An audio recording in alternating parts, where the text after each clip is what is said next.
저는 함께 봉독한 갈라디아서 3장 15절에서 18절까지의 말씀을 가지고 하나님의 확실한 약속을 붙잡으라는 제목으로 함께 은혜를 나누고자 합니다.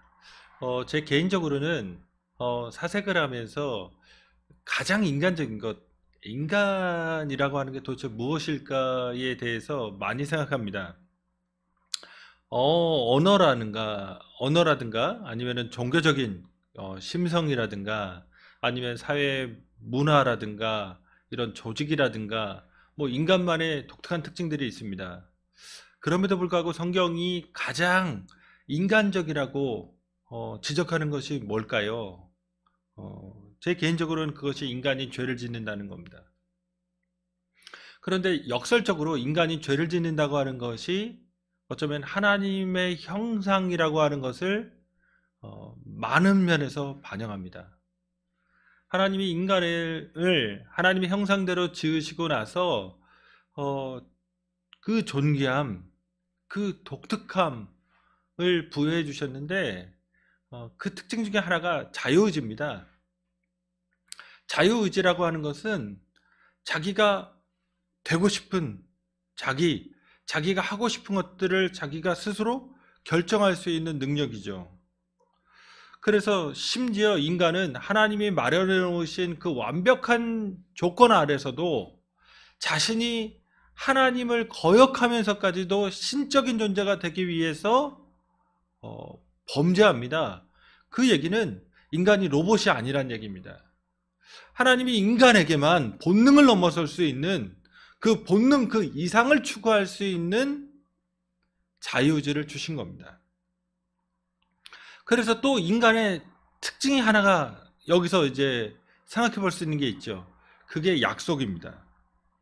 약속이라고 하는 것은 자기가 미래에 어떤 상황이나 어떤 조건에 처할 것인지 알지 못함에도 불구하고 혹은 그것이 조건이 그렇게 여의치 않음에도 불구하고 내가 그와 같이 하겠다고 하는 인간만의 시공간을 초월할 수 있는 자유의지에 결연한 태도죠.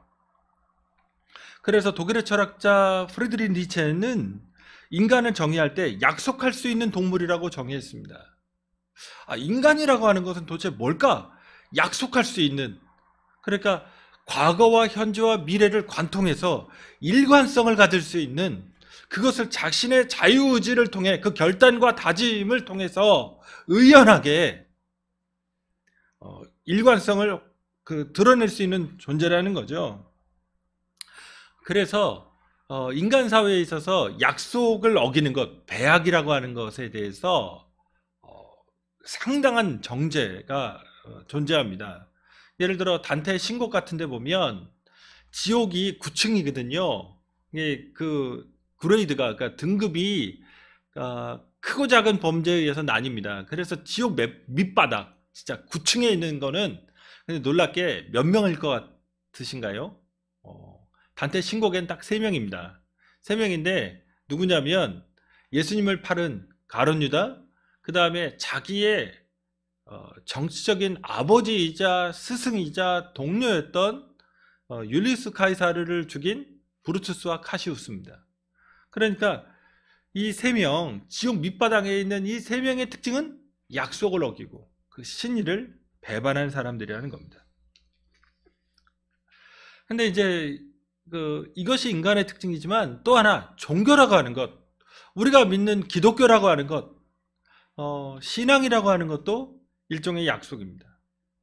그런데 그 어떤 약속이냐? 하나님과 인간이 서로 배신하지 않겠다고, 서로를 지향하면서 최선의 선의와 최선의 정성을 가지고 서로를 돌보겠다고 하는, 서로를 사랑하겠다고 하는 약속이 종교인 겁니다. 근데 문제는 앞서 말씀드렸듯이 인간은 그 자유의지를 가지고 있지만 범죄합니다. 하나님과 약속을 하지만, 하나님과 다짐하지만, 하나님께 기도하지만, 하나님께 헌신하지만, 하나님께 서약하지만 때때로 무너지는 우리 자신, 초심을 지키지 못하고 기도했던 바를 지키지 못하고 말했던 바를 심지어 기억도 못하고 살아가는 것이 우리의 모습입니다. 그런데 성경은 하나님이 신실하시다고 얘기합니다. 하나님은 그 약속하신 바를 지키십니다. 우리가 잘 아는 민수기 23장 19절에서 그 하나님은 사람이 아니시기 때문에 그 약속하신 바를 지키신다고 하는 것을 이야기하는 그 본문이 나옵니다. 하나님은 사람이 아니시니 거짓말을 하지 않으시고 인생이 아니시니 후회가 없으시도다. 어찌 그 말씀하신 바를 행하지 않으시며 하신 말씀을 실행하지 않으시랴. 이 세상 가운데 변함없는 것은 하나님은 약속하신 것을 지키시는 그 약속의 하나님, 그 약속하신 말을 반드시 기억하시고 그것을 실천으로 옮기시는 하나님이시라는 겁니다. 오늘 우리에게 신앙의 소망이 있는 것은 인간 편에서 약속을 지키기 때문에 소망이 있는 것이 아닙니다. 하나님이 자신이 하신 약속, 자신이 의지를 가지고 약속이라고 하는 것이 그렇게 하겠다. 무슨 대단한 조건이 주어지는 게 아니거든요. 그럼에도 불구하고 그렇게 하겠다고 하는 것을 하나님은 반드시 이루시는 분이시기에 오늘 우리에게 소망이 있는 겁니다. 우리를 부르신 그분이 우리를 향한 그 부르심에 후회하지 않으시기 때문에 죄인을 부르셨고 그 죄인을 불렀는데도 불구하고 완벽하지 않아서 늘 흔들리고 때로는 성화하는 것 같지만 실제로는 신앙은 성화만 하는 것이 아닙니다. 때로는 타락도 합니다. 때로는 무너지기도 합니다. 성경 속에 그 많은 인물들이 다 신앙으로 늘 예수 믿고 나서 죄를 해결하면서 나갔던 인물들만 있는 것이 아닙니다. 하나님이 그렇게 결연하게 다짐하셨고 결심하셨고 그렇게 약속하신 바를 실행하시기에 우리에게 소망이 있습니다. 사도 바울이 갈라디아 성도들이 율법적인 것, 자기가 행위하는 것, 자기가 다짐하는 것, 자기가 할 수 있다고 하는 것, 자기가 해야만 한다고 하는 이 율법적인 정신으로 예수를 섬기겠다고 하는 것, 그렇게 교회들이 변화될 때 사도 바울은 그것이 그리스도 예수의 십자가를 오히려 저버리는 일이라고, 그건 기독교를 버리는 일이라고 지적하면서 그리스도인 되는 것, 그것은 하나님의 약속을 중심으로 해서 믿는 것임을 오늘 본문에서도 얘기합니다. 인간의 행위 때문에 그 결과가 결정되는 것이 아니라 궁극적으로 인간이 뭔가 경건이라든가 혹은 선함이라든가 이런 것들을 행하기 때문에 뭔가 나아지는 종교성을 갖는 것이 아니라 하나님이 약속하신 것, 하나님이 이루시는 것, 그래서 하나님이 그 약속을 이 세상 안에서 우리의 삶에 실천해 주시는 것, 그것을 통해서 영원한 구원을 얻는 종교가 기독교라는 것을 사도 바울은 강변합니다. 오늘 다시금 우리가 3장 15절에 18절의 말씀을 가지고 이 약속이라는 우리 종교의 성격을 분명히 이해하고 그래서 더 온전한 신앙의 모습을 갖춰가는 그런 귀한 계기를 삼는 시간이 되기를 원합니다. 첫째로 하나님의 확실한 약속은 우리 주 예수 그리스도를 통해 주어지는 구원입니다. 하나님이 약속하신 거예요. 예수님을 통해 우리를 구원하시겠다고 하는, 이게 복음의 내용입니다. 지금 오늘 본문의 핵심 단어는 약속입니다. 지금 15절부터 18절까지 4절인데 약속, 언약이라고 하는, 지금 본문에서 약속과 언약은 그 동의어로 쓰입니다. 이 단어가 5번이나 쓰였습니다. 그러니까 4절에 5번.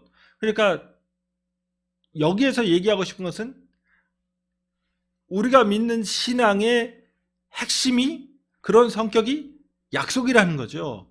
근데 그 약속이 인간 편에서의 약속이 아니라 하나님의 약속이라는 겁니다. 하나님이 그렇게 하시겠다는 거예요. 그런 의지를 갖고 계신 겁니다. 그래서 그 의지를 이 세상 안에서 이루어 주신 것, 그걸 믿으면, 그리고 또 그걸 누리는 것이 신앙이라고 말하는 겁니다.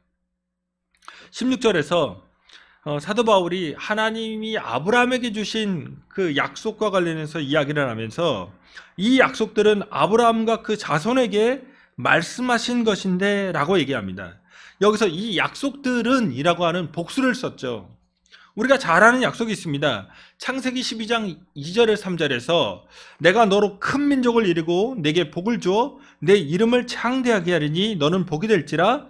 너를 축복하는 자에게는 내가 복을 내리고 너를 저주하는 자에게는 내가 저주하리니 땅의 모든 족속이 너로 말미암아 복을 얻을 것이라 하신지라.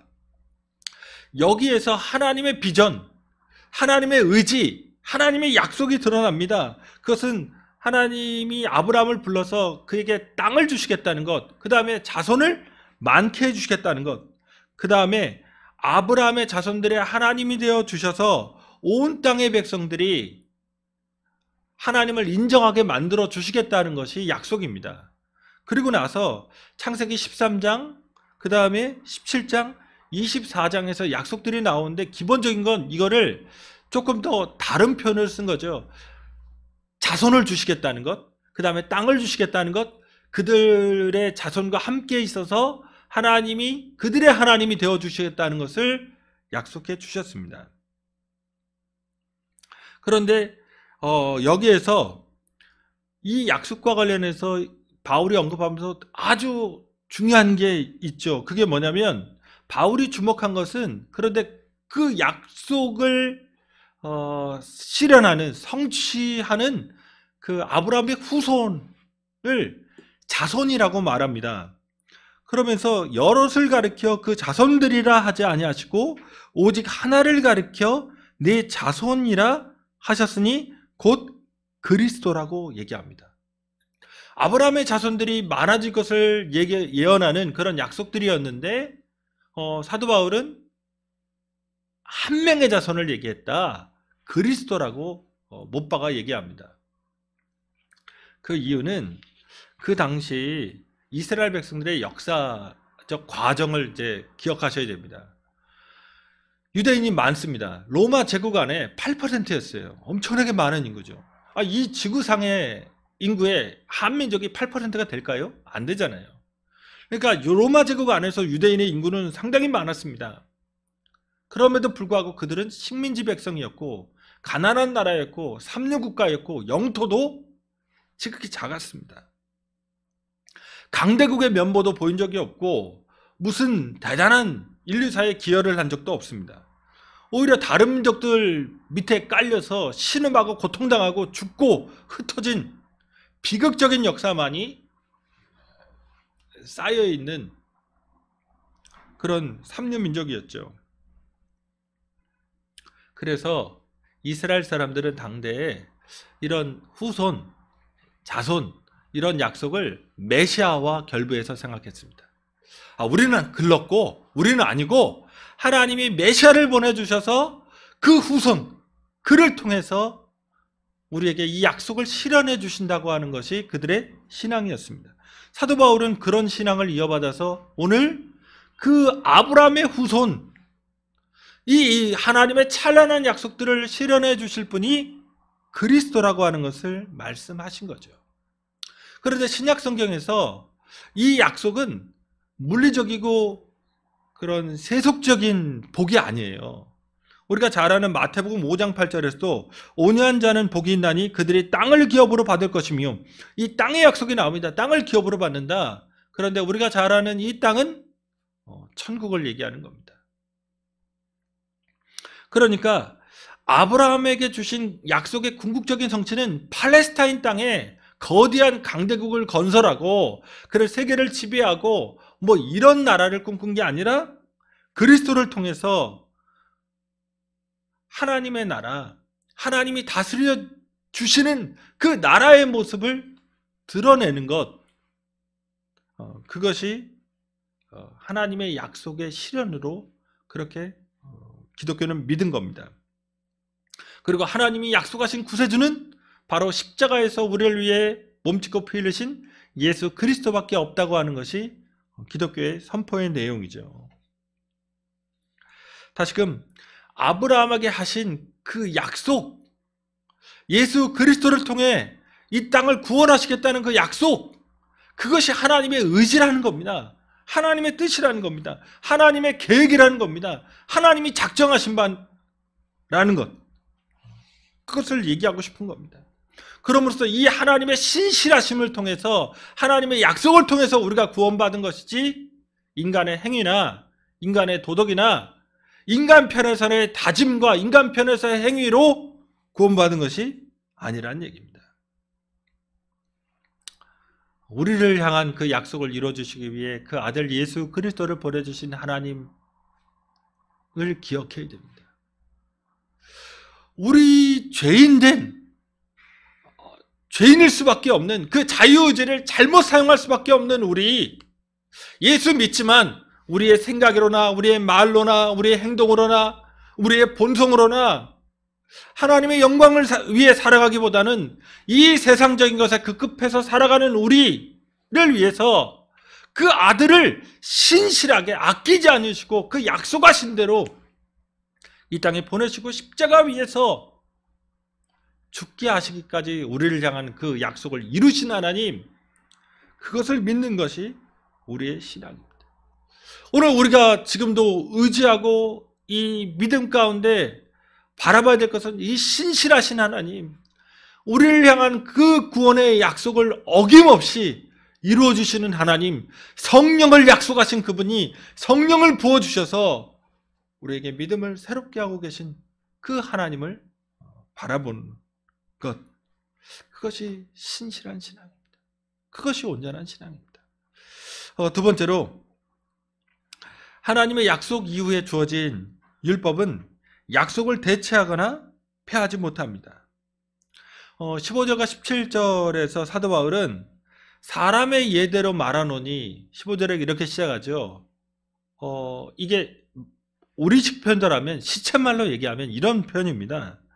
그러니까 일상생활에서의 그런 관계나 법률의 상식을 통해서 이제 한번 이야기하자는 겁니다.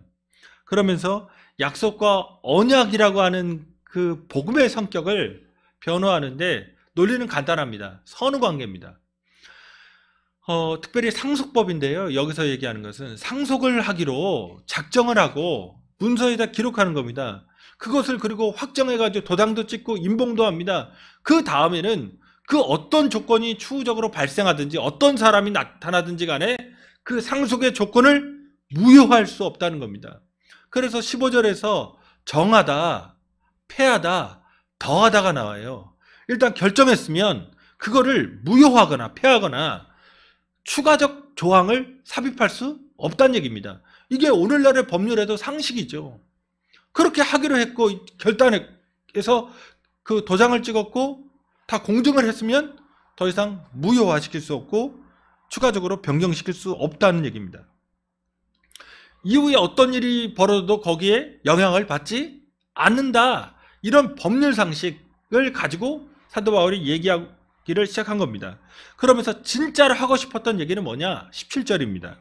내가 이것을 말하노니 하나님께서 미리 정하신 언약을 430년 후에 생긴 율법이 폐기하지 못하고 그 약속을 헛되게 하지 못하리라. 그러니까 내가 이것을 말하고 싶다, 내가 이것을 말하노니, 미리 정하신 언약이에요. 정했다는 것은 이제 확정된 거죠.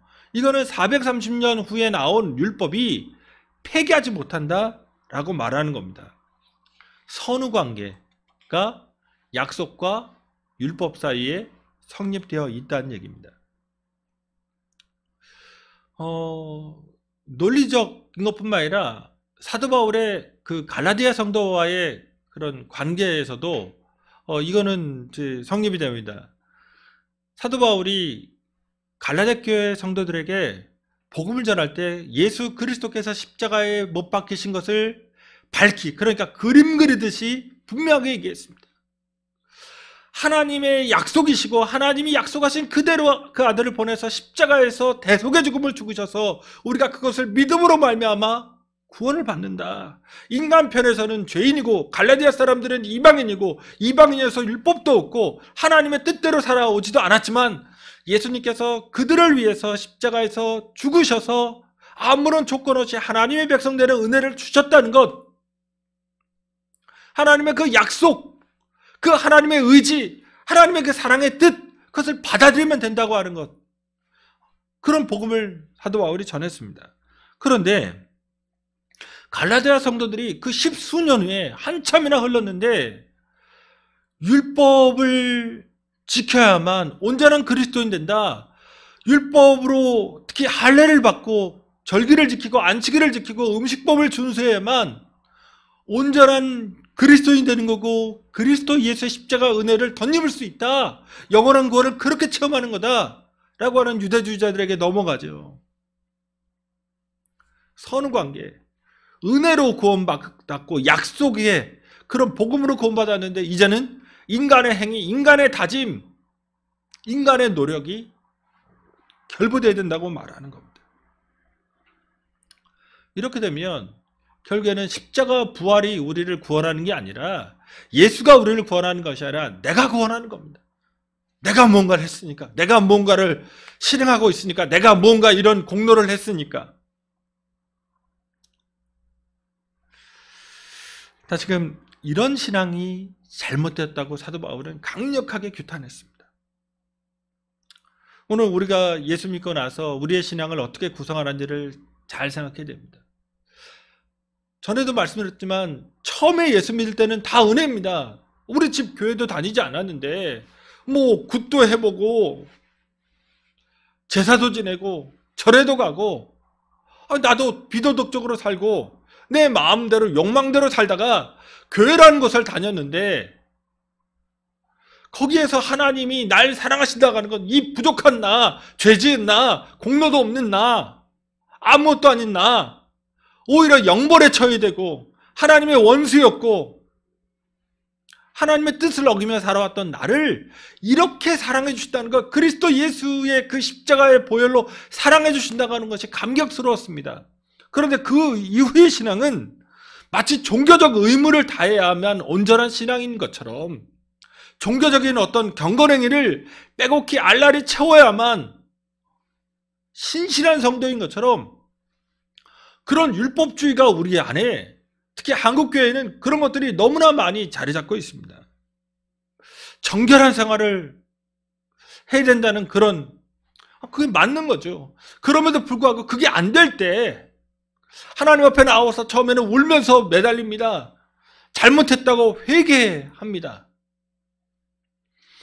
그러면서 내 마음이 그렇지 않다고 하는 것, 그러면서 내 마음에 들어와 주셔서 성령이 내 마음을 지배해 주셔서 이런 악한 생각과 이런 악한 행동이 없게 해달라고 하나님 앞에 간청하고 매달립니다. 그 다음에 때로는 그런 다짐도 했으니까 지킵니다. 그러다가 또 넘어집니다.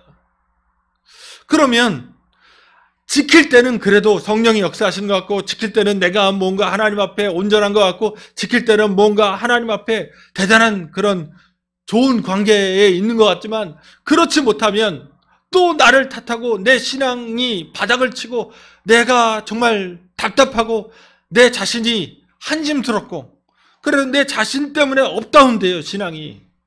내 자신의 행위 때문에 내가 기도하면 내가 뿌듯하고, 내가 새벽에 일어나서 하나님을 만나면 내 자신이 기특하고, 하나님 뭔가 다 해줄 것 같고, 그렇지 않으면 뭔가 밋밋해지고 불안해지고 완악해진 것 같고, 그렇게 내 행위 때문에 이게 업다운 됩니다.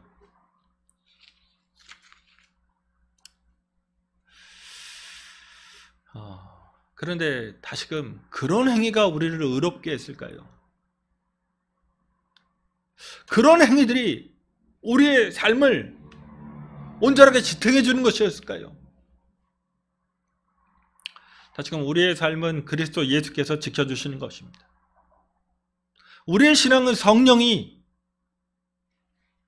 새롭게 하시고 붙잡아 주시는 겁니다. 지금 나 때문에 신앙이 널뛰는 거예요. 하나님은 아무 말씀 안 하셨습니다. 어떤 힘이나 노력이나 수고해서 구원을 얻으라고, 그렇게 성화하라고 주님이 가르치신 적이 없습니다. 사람을 구원하는 원천적인 능력이 어딨냐? 복음의 능력이 어딨냐? 복음에는 인간을 구원하는 능력이 나타난다고 사도 바울이 로마서에서 얘기했는데, 그것은 그리스도입니다. 예수의 십자가 앞에 바로 서는 겁니다. 거기에서 내가 다 증발합니다. 내 공로, 내 지식, 내 가문, 내 배경, 내 의지는 십자가 앞에서 무력화됩니다. 아무것도 아닌 겁니다. 영벌을 받아 죽을 죄인인 겁니다. 오직 날 위해 이 땅에 오신 하나님의 아들, 그분의 믿음으로 말미암아 우리는 구원받습니다. 그러기에 십자가가 하나님의 지혜이고 하나님의 능력이고 하나님의 영광입니다. 거기에서 하나님의 뜻이 나타났습니다. 너는 안 된다고 하는 것. 잘 생각해 보시면, 그러면 잠깐 다짐을 해서 좋은 사람인 것처럼 굴었어요. 한 일주일을 갔습니다. 그 다음에 일주일에 넘어졌어요. 동일한 자아잖아요. 동일한 자신이잖아요.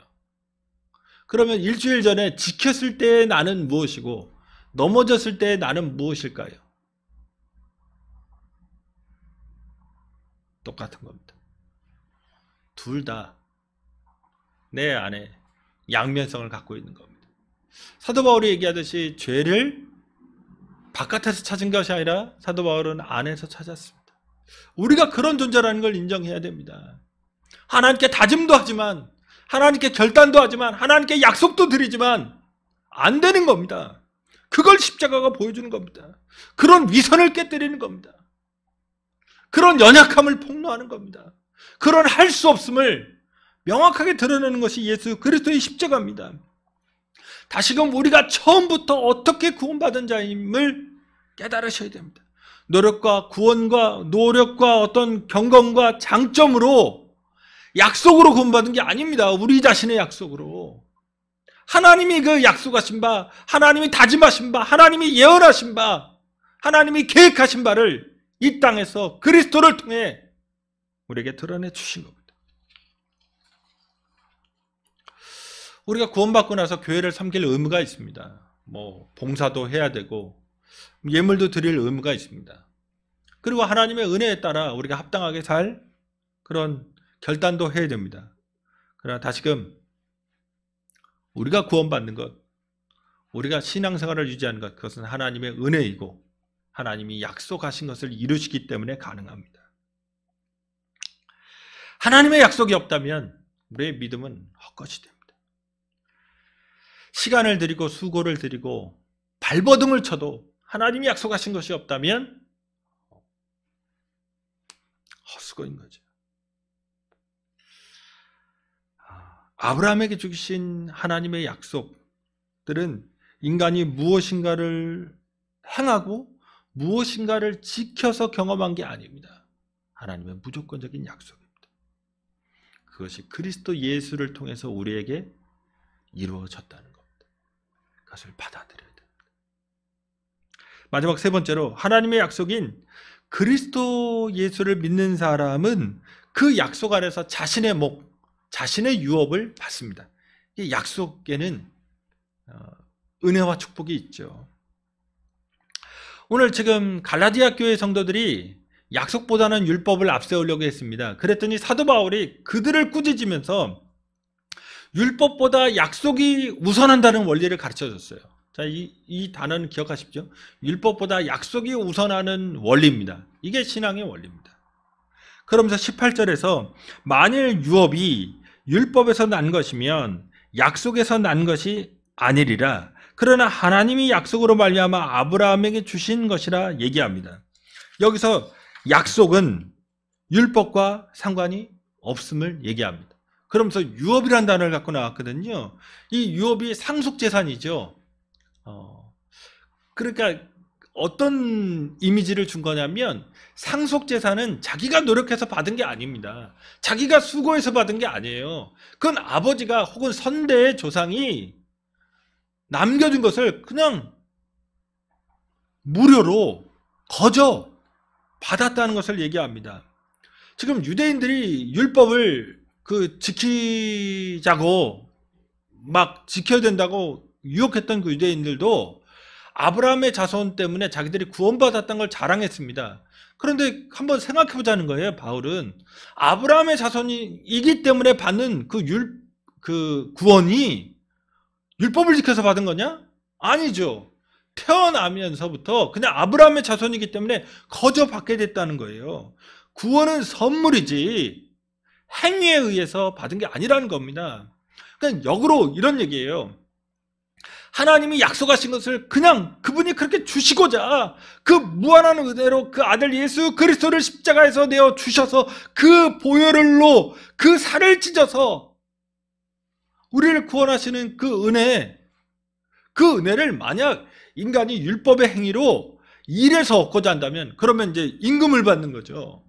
노동의 대가로 그것을 성취한다면 몇 년을 일해야 되겠냐? 어떻게 얼마나 많은 일을 해야 그 구원의 값을 받을 수 있겠느냐?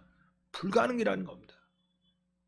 하나님의 무한한 은혜를 거저 받으니까 받을 수 있는 거지 그거를 노동의 대가로 임금으로 받는다면 불가능이라는 겁니다.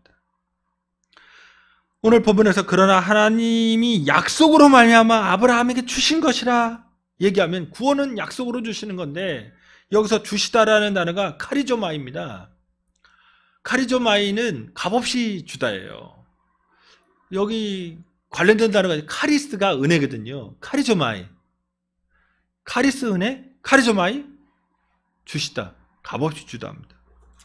하나님이 약속으로 인해서 그것은 하나님의 결단이고 하나님의 의지이고 하나님의 다짐이기에 과거와 현재와 미래를 관통해서 일관되게 거저 주시는 겁니다. 하나님이 그렇게 결정하신 거예요. 죄인을 구원하시겠다고, 이방인을 구원하시겠다고. 그래서 유업을 약속으로 주신다는 겁니다. 여기서 유업은 구원이죠. 우리에게 구원의 대가를 하나님이 요구하신 게 아니라는 겁니다. 우리가 하나님 앞에 나와서 경건하는 것, 기도하는 것 중요하죠. 찬양하는 것 중요하죠. 예물 드리는 것 중요하죠. 봉사하고 혹은 복음을 전하고 되게 중요합니다. 그런데 그것이 구원의 대가가 아니라는 겁니다. 우리 인생을 인도하고 있는 하나님에 대해서 우리가 대가를 지불하는 게 아니라는 겁니다. 감사하기에 그 구원의 중요함, 구원의 복됨과 구원의 소중함을 알기에 하나님 앞에 감사로 그런 일을 행하는 것이죠. 다시금 하나님은 은혜로 우리를 구원하십니다. 하나님은 거저 우리를 구원하십니다. 하나님은 값없이 무한한 그 사랑을 베풀어 주십니다. 이 복음의 약속의 성격, 이것을 잊지 말아야 됩니다. 한 가지 더 말씀드리면 자꾸 내가 못했던 건, 내가 기도했던 건, 내가 봉사했던 건, 내가 뭔가 하나님께 드렸던 건 내가밖에 없어요. 신앙은 그런 게 아닙니다. 예수 그리스도를 밝히 보는 겁니다. 하나님을 보는 겁니다. 성령을 의지하는 겁니다. 신앙생활에서 자꾸 내가 어떻게 한 것, 내가 어떻게 하고 있는 것, 또 내가 어떻게 할 것, 거기에 집중하시면 안 됩니다. 신앙은 오직 우리 주 예수 그리스도의 은혜를 만나는 겁니다. 그분이 약속하신 것을 이뤄가시는 것, 다시 오실 것이라고 약속하신 그 주님이 약속을 지키실 것이라고 하는 것을 믿는 거죠. 다시금 약속에 입각한 하나님을 보시는, 하나님을 만나는, 하나님을 생각하는 그런 믿음으로 나아가야 됩니다. 말씀 맺겠습니다. 우리의 구원은 하나님의 약속, 하나님의 의지, 하나님의 결단, 하나님 이 시기에 반드시 이루어지는 그런 약속의 산물입니다. 사도 바울은 우리의 구원의 비밀을 이 약속이란 단어로 요약했습니다. 내 행위가 아닙니다. 내 경건이나 내 다짐으로 구원받는 게 아닙니다. 성령을 받는 것도 사도 바울은 약속하신 성령이라고 얘기했고, 그리스도도 약속하신 아브라함의 후손이라고 오늘 본문에서 얘기합니다. 하나님의 이 위대한 약속 그리스도 예수를 붙잡으셔야 됩니다. 그러기에 하나님은 이 약속하신 그리스도를 통해서 우리를 구원하십니다. 그 예수 그리스도를, 그 약속이신 그분, 그 신실하신 그분, 그 안에 우리의 영원한 구원의 모든 내용들이 담겨있는 그분을 붙잡을 때 우리에게 영원한 소망이 있고 영원한 복이 있습니다. 그러므로 오늘 십자가에서 이루어지신 하나님의 약속, 그리고 우리 그 십자가의 은혜로 이루어지실 하나님의 약속들을 붙잡으심으로 주님 안에서 자유함을 누리시고 율법으로부터 해방되고 하나님의 자녀로서 온전히 살아가는 저와 여러분 되시기를 주님의 이름으로 축원드립니다. 기도하시겠습니다. 고맙고 좋으신 아버지 하나님, 오늘 저희가 신앙생활하면서 내가 무언가 하는 것, 내가 했던 것, 내가 할 수 있을 것처럼 보이는 것들, 그리고 그것을 다짐한 것들, 그것이 마치 신앙의 내용인 것처럼, 마치 내 신앙이 다 그런 이야기들로만 구성된 것처럼 생각합니다. 그러나 성경은 만세 만대전부터 하나님이 우리를 택정하시기로 작정하셨다고 얘기하시고, 하나님이 섭리로 우리를 이 역사 가운데 부르셨다고 말씀하시고, 이 역사의 한복판에 그리스도 예수께서 십자가를 지심으로 우리를 향한 그 대속의 사역을 완성하시고 우리를 부르셔서 구원하셨다고 말씀하시고, 그 부르신 자들에게 성령을 부어주셔서 깨닫게 하시고 조명하셔서 영원한 생명의 진리를 마음속에 새기고 살아갈 수 있다고 말씀하심을 다시 한번 기억하게 하여 주시옵소서. 우리 중심의 신앙, 내 중심의 신앙이 아니라 하나님 중심의 신앙, 내 다짐과 내 결단과 내 행위로 인해서 왔다 갔다 하는 신앙이 아니라 하나님이 약속하신 바를 신실하게 이뤄가고 계심을 바라보는 신앙, 하나님의 신실하신 움직임, 하나님의 변함없는 그 놀라운 구원의 역사, 구원의 은혜와 의지를 바라보는 그런 신앙 가질 수 있도록 주님, 우리에게 이 신앙의 약속의 원리를 붙잡을 수 있도록 온전한 깨달음 허락하여 주시옵소서. 그 하나님의 약속이신 그리스도 예수를 붙잡기 원합니다. 우리를 구원하시기 위해서 하나님이 보내주신 그 예수, 그분의 값없는 은혜, 거저주시는 은혜, 그 무한한 은혜, 그 앞에 순복하게 하시고 그 은혜에 잇대어서 은혜에 의지하여서 살아가는 저희 될 수 있도록 축복하여 주시옵소서. 감사드리오며 예수님의 이름으로 기도드립니다. 아멘.